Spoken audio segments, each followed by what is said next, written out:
নমস্কার বন্ধুরা, আমি Lima. Welcome to my channel Lima's at home cooking. আশা করি সবাই ভালো আছেন। আজ আমি আবার নিয়ে চলে এসেছি আপনার জন্য একদম নতুন ধরনের সিঙ্গাড়ার রেসিপি। আলু দিয়ে সিঙ্গাড়া তো অনেকেই খেয়েছেন।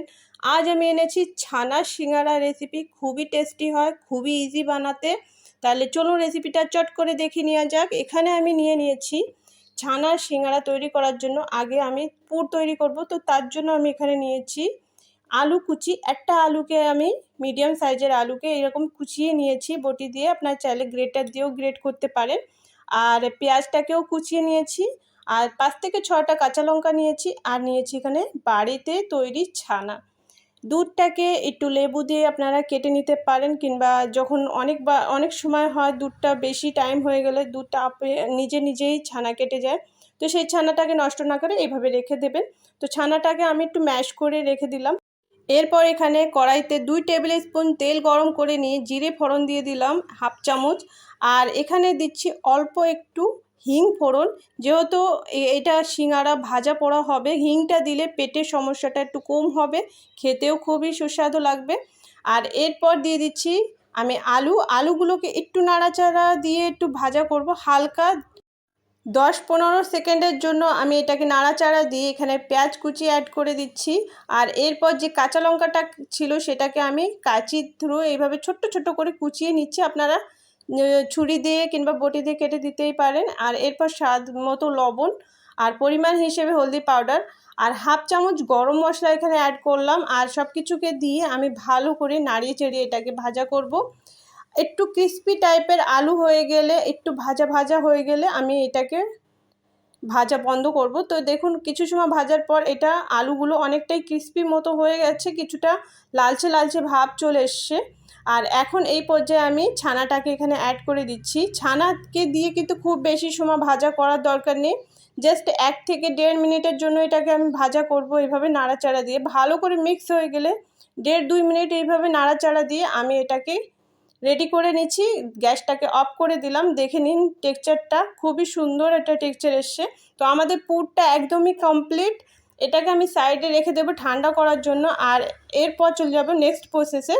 এখানে আমি নিয়েছি 250 গ্রাম ময়দা আর 1 টেবিল স্পুন এখানে রিফাইন্ড অয়েল অ্যাড করে দিলাম। হাফ চামচ লবণ স্বাদ হিসাবে দিলাম। আর দিয়েছি হাফ চামচ জোয়ানটা দিলেও আপনার পেটের জন্য খুবই উপকারী, আর খেতেও কিন্তু খুবই টেস্টি লাগে, গালে পড়লে খুবই মজা হয়। আর এরপর সব কিছুকে ভালো করে মিক্স করে নিতে হবে, এইভাবে ময়ান দিয়ে নিতে হবে। আর এইভাবে যদি আট বান্দা শুরু করে তাহলে এটা ময়ান দেওয়া কমপ্লিট। এরপর অল্প অল্প করে জল দিয়ে একটু টাইট ডো তৈরি করে নিতে হবে। তো একবারে জল বেশি পরিমাণে দিয়ে দেবেন না, অল্প অল্প করে জল দিয়ে একটা টাইট ডো এটাকে তৈরি করে নিতে হবে। লুচির জন্য আমরা যেরকমভাবে ময়দাটাকে মাখিয়ে নিই তার থেকে আরেকটু টাইট ডো রাখতে হবে, মনে রাখবেন। আর এটাকে রেস্ট দেওয়ার কোনো প্রয়োজন নেই, সঙ্গে সঙ্গেই বানানো শুরু করে দিতে পারেন। তো এখন আমি দেখুন এটাকে লেচিগুলো কেটে নিচ্ছি। তো এটা দিয়ে আমি 3টে বড় বড় লেচি তৈরি করে নেব। তো একটা একটা করে আমি বেলবো। আর একবারে কিন্তু 4টে সিঙ্গাড়া 1 মিনিটে রেডি হয়ে যাবে। জাস্ট দেখুন। আর এখানে দেখুন আমি একটা লেচি গোল করে নিয়ে এর উপরে একটু ময়দা ছিটিয়ে নিলাম। আর এটাকে আমি যতটা পারবো বেলে নেব। আর এটাকে একটু চাপ দিয়েই বেলতে হবে, যেহেতু ময়দাটা একটু টাইট করেই মাখানো আছে, এই জন্য একটু চাপ দিয়ে পাতলা করে বড় করে একটা রুটি আমি বেলে নিলাম এখানে দেখুন। আর এরপর আমি এটাকে ভালো করে চারিদিক থেকে সমানে একদম একই রকমভাবে করে নিয়েছি, যেন উঁচু নিচু বা মোটা না থাকে, এক লেভেলে করে নিয়ে এরপর একটা ছুরির সাহায্যে আমি চারদিক থেকে 4টে টুকরো করে নিয়েছি। দেখে নিশ্চয়ই বুঝতে পেরেছেন আমি কিভাবে করলাম। আর প্রত্যেকটা টুকরোর উপরে আমি এইভাবে এই যে আমরা পুরটা তৈরি করেছিলাম এই পুরটাকে মাপ হিসেবে রেখে দেব। তো কম বেশি হলে মানে এখান থেকে ওখান থেকে তুলে নিয়ে সমান করে নিতে পারবেন। এরপর একটা ছুরির সাহায্যেই আমি এখানে দেখুন এইভাবে কাট দিয়ে দিচ্ছি। এটা জাস্ট ডিজাইনের জন্য। আর এটা করলে কিন্তু এই সিঙ্গাড়াগুলো খুবই সুন্দর ভাজাও হবে, ভিতর পর্যন্ত ক্রিস্পি হয়ে যাবে, একদম প্রত্যেকটা লেয়ার সুন্দর মুচমুচে তৈরি হবে। তো এই জন্য এই কাটটা দিয়েছি, এটাতে ভালো একটা ডিজাইনও তৈরি হবে আর খুবই সহজভাবে কিন্তু এটা বানানো হয়ে যাবে। আর এখন এটাকে যখন আমি বক্স তৈরি করব তার জন্য আমি সাইডে একটু জল দিয়ে নিলাম, যেন এটা ভালো করে এঁটে থাকে, খুলে যেন না যায়। তো সেই জন্য আমি কিভাবে বানাচ্ছি আপনারা এখানে একটু দেখলেই বুঝতে পারবেন। খুবই ইজিভাবে দুই মাথা এইভাবে জয়েন্ট করে আর এখানে পিছনের দিকে এইভাবে একটু টেনে এনে এখানে এইভাবে চেপে চেপে লাগিয়ে দিতে হবে। আঙুলের সাহায্যে একটু চেপে দেবেন, তাহলে দেখবেন এটা একদমই খুলবে না। যেহেতু আমরা আগে একটু জল লাগিয়ে নিয়েছি সেই জন্য এটা ভালো করে এঁটে যাবে। আর দেখুন এই মাথাটায় সামান্য একটু জল দিয়ে আমরা এটাকেও এইভাবে সিল করে দেব। একদম বক্সে যেরকম লেটারের বক্স থাকে একদম ওই রকম একটা শেপ চলে আসবে। আর যে কাঠটা আছে এটাও কিন্তু দেখতে দারুণই লাগে।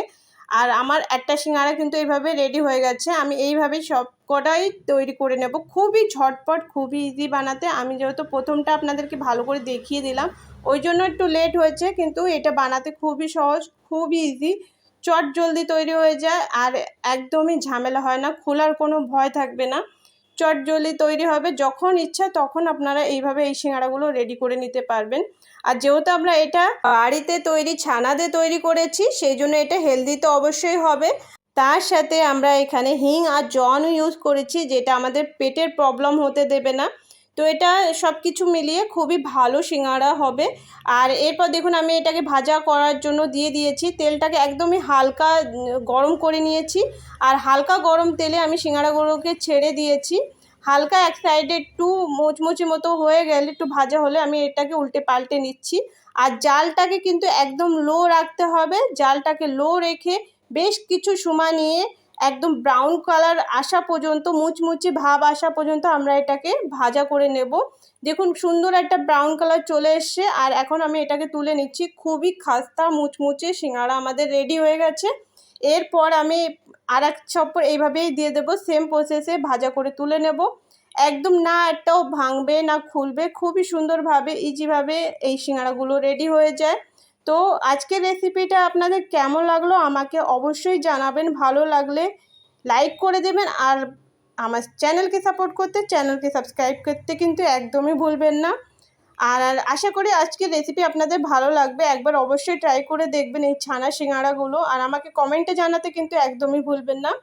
আর দেখুন আমি লাস্টে কিছুটা ময়দা বেঁচে গেছিলো, তো সেইখানে আমি এরকম ছোট্ট করে স্প্রিং রোল টাইপের করে নিয়েছি। এগুলো খুবই খাস্তা মুচমুচে তৈরি হয়েছে, এগুলোও কিন্তু সস দিয়ে খেতে দারুণ লাগে।